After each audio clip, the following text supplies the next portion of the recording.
اذهب إلى بيت الله الحرام فطف طواف الإفاضة، طواف الحج 7 بالكيفية التي ذكرناها أولا. اسعى بين الصفا والمروة بالكيفية المذكورة أيضا.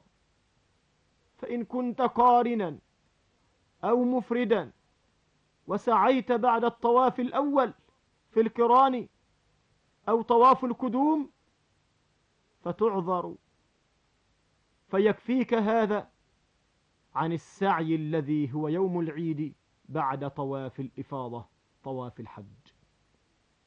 واعلم أخي الكريم أن أيام الطواف ممدودة، ربما إلى آخر شهر ذي الحجة، فإن خشيت الزحام فأخر الطواف والسعي إلى اليوم الثالث من أيام التشريق أو حتى إلى آخر أيام ذي الحجة، فلا بأس ولا حرج ولا شيء عليك.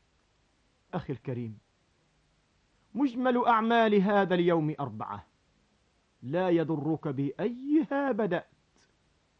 إن رميت أولا فلا حرج، إن حلقت أولا لا حرج، إن طفت وسعيت أولا لا حرج، إن ذبحت أولا لا حرج. ما سئل رسول الله صلى الله عليه وسلم عن شيء في هذا اليوم قدم أو أخر إلا قال صلى الله عليه وسلم لا حرج.